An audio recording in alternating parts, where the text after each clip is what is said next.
আসসালামু আলাইকুম। হ্যালো প্রিয় লিসেনার্স, কেমন আছো তোমরা? আশা করি যার যার অবস্থান থেকে ভালো আছো, ভালোর দলে আছো। আবারও নতুন একটা গল্প নিয়ে তোমাদের মাঝে উপস্থিত হলাম আমি। প্রতিনিয়ত আমি চেষ্টা করি তোমাদেরকে ভৌতিক গল্প উপহার দিতে, তোমাদেরকে আনন্দ দেওয়ার জন্য। তবে আমার ভৌতিক গল্প যারা শোনো তাদের কাছে অনুরোধ থাকলো, দয়া করে আমার চ্যানেলটা সাবস্ক্রাইব করে সঙ্গে থেকো। এটা মাথায় রেখো, ভৌতিক গল্প আমি বলি বলে মিথ্যা কুসংস্কারকে আমি কখনো প্রশ্রয় দেই না। মিথ্যা কুসংস্কারকে তোমরা প্রশ্রয় দিয়ে সমাজে মিথ্যা কুসংস্কার রটাবে না। ভৌতিক গল্প বিশ্বাস করা না করা কেবল নিতান্তই তোমাদের ব্যাপার। তবুও ভৌতিক গল্প শুনিনি এমন একজন মানুষ আমরা খুঁজে পাবো না। এপার বাংলা ওপার বাংলা যে যেখান থেকে আমরা গল্প শুনছি সকলকে শুভেচ্ছা অভিনন্দন জানাবো। আর যারা চ্যানেলটা সাবস্ক্রাইব করেছো তাদেরকে অসংখ্য ধন্যবাদ জানাচ্ছি। আজকে উৎখান পথ বিজলির কলমে লেখা ভৌতিক গল্প সহযাত্রী। গল্প পাঠে আমি বাদুর রায়হান আছি তোমাদের সঙ্গে। শব্দ সাউন্ড এডিটিং আরিফিন রায়হান অনন্ত। পোস্টার ডিজাইন করেছেন তাহমিনা রায়হান মিম। তো আজকে উৎখান পথ বিজলির কলমে লেখা সহযাত্রী গল্পে আমরা চলে যাই। সোদপুরে বিয়ের নিমন্ত্রণ সেরে শিয়ালদা মেইন স্টেশনে ফিরতে রাত হলো সুজিতের।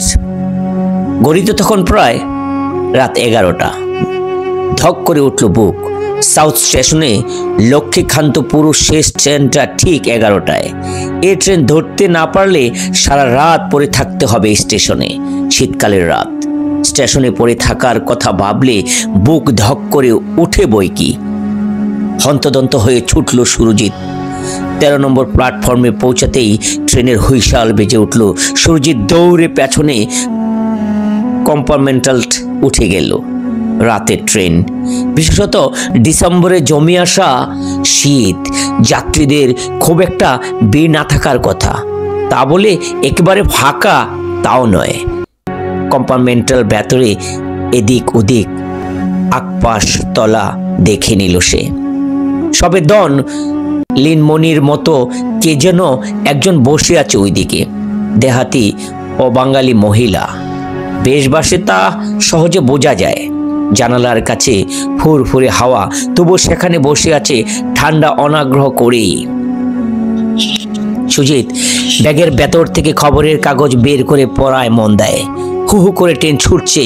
দুজন যাত্রী মাঝপথে যার অ্যাপার্টমেন্টারে উঠেছিল তারা নিজ নিজ নিজেদের স্টেশনে নেমে গেছে। গড়িয়া স্টেশনে ঢোকার মুখে রেলওয়ে ব্রিজ, জমজম জমজম শব্দ। সুরজিৎ কাগজ থেকে মুখ তুলল। সেই অবাঙালি মহিলাটি সেই জায়গায় বসে আছে, ঠাই তেমনি। কোথায় যাবে তা কে জানে, ধুর মরুগ্গে। নরেন্দ্রপুর স্টেশন ও সোনাপুরের মাঝে পূর্ব পাশের কারশেড। ওই কারশেডের প্রায় মাঝ বরাবর ট্রেন এলো। সব কম্পার্টমেন্টালের আলো জব করে নিভে যায় রোজ। ওভারহেড লাইটের ইলেকট্রিক সাপ্লাইয়ের বিশেষ এক টেকনিক্যাল প্রয়োজন নেই এই ব্যবস্থায়। চাপ করে আলো নিভে যেতে হাতের কাগজ কোলের ওপর যেমন ছিল তেমন রেখে সুরজিৎ মাথা তুলল কয়েক মুহূর্ত। ভেতরে গুটগুটে অন্ধকার, জানালার বাইরে অস্পষ্ট জ্যোৎস্নার আলো। কয়েক মুহূর্তের ব্যাপার, এখনই আলো জ্বলবে জ্বলবে। আলো জ্বলতেই সুরজিৎ লক্ষ্য গেল আবার সেই মহিলার দিকে। আরে সে গেল কোথায়? এই তো ছিল। গড়িয়ার ট্রেন থামার সময় দেখেছে। এর মধ্যে কোথায় নামলো? নরেন্দ্রপুর তো ট্রেন স্টপেজ ছিল না। সোনাপুরে সব ঢুকেছে। তাহলে সুরজিৎ উঠল, একটু এগিয়ে গেল। খুঁজতে গিয়ে দেখলো ওই দিকে আড়ালে বাদিকের এক জানালার ধারে ঘুরি সুরি মেরে নিচু হয়ে বসে আছে সে। ফিরে এসে সুরজিৎ আবার কাগজ পড়ায় মন দিল। অবশেষে একটা ছোট্ট সংবাদ চোখে আটকে গেল। নিহতের পরিবারের কিছু ক্ষতিপূরণ দেওয়া হবে, এ ব্যাপারে তা জানা। কয়েকদিন আগে এই লাইনে বড় দুর্ঘটনা ঘটেছে সূর্যপুর স্টেশনে। স্টেশনের প্ল্যাটফর্মে দক্ষিণ মাথায় কয়েক গজ দূরে রেলের ছোট্ট ব্রিজ, নিচে পূর্ব পশ্চিমে জল নিকাশি খাল। খালের পাশে এক স্টেশনের পেছনের মাঠ, বেশ কয়েকটি ইটের বাটা তাদের চিমনি মাথায় উঁচু করে দাঁড়িয়ে।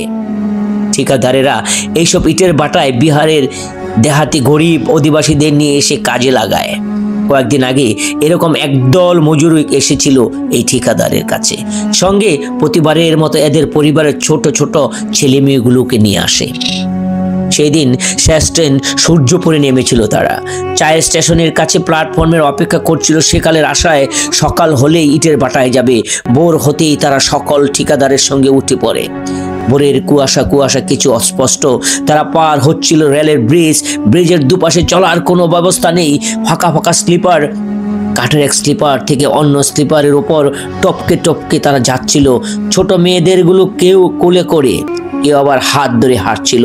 এমন সময় একটা লক্ষ্মীপুর কান্তপুর আপ ওলে তাদের সামনের দিক থেকে।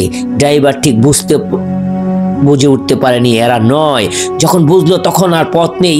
করুণ আর্তনাদের ভেতরে চাকার তলায় পিষ্ট খণ্ড বিখণ্ড হয়ে খালের জলে পড়ে গেল 9টি দেহ।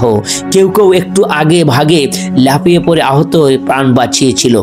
রেল কর্তৃপক্ষ তরফ থেকে নিহতর পরিবারের কিছু ক্ষতিপূরণ দেওয়া হবে, ইটের ভাটার মালিকের কাছেও বলেছে তারা।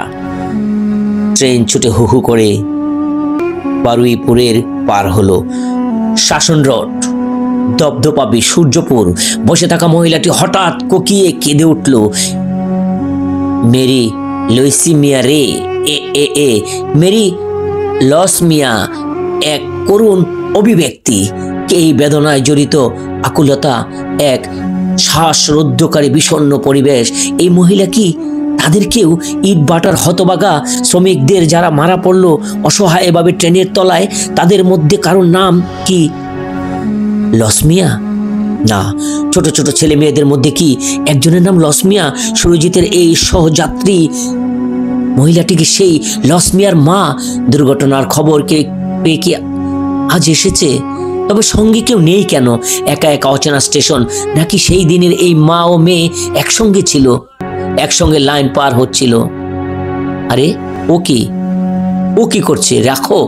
রুখে যাও। সুরঞ্জিত অবাক হয়ে গেল। সুরজিতের চোখের সামনে জানালার ফাঁক দিয়ে ওপরে ঝাঁপিয়ে পড়ল সহযাত্রী মহিলাটি। হতচকিত সুরঞ্জিত ছুটে গেল গরাদহীন সেই জানালাটির ভেতর দিয়ে বাইরে মাথা ঝুঁকিয়ে দিল। লাইনের পাশে পড়ে ঝুলে থাকতে কিংবা নিচে খালের জলে পড়ে কোনো দেখা গেল না। বোঝবাজির মতো রাতের ট্রেন ছুটছে সূর্যপুর ছেড়ে ব্রিজের ওপর দিকে, জমজম শব্দ করে। কিন্তু মহিলাটি সেই জানালার ফাঁক দিয়ে পড়ে গেল। তাকে অনেক খোঁজাখুঁজির পর আর খুঁজে পেল না। ট্রেন ছুটছে তো ছুটছেই সূর্যপুর ছেড়ে ব্রিজের উপর দিয়ে জম এভাবেই চলতে লাগলো সেই ট্রেন। সুরজিতের সহযাত্রীকে আর খুঁজে পেল না, দেখল না কোথায় লাফিয়ে পড়ল।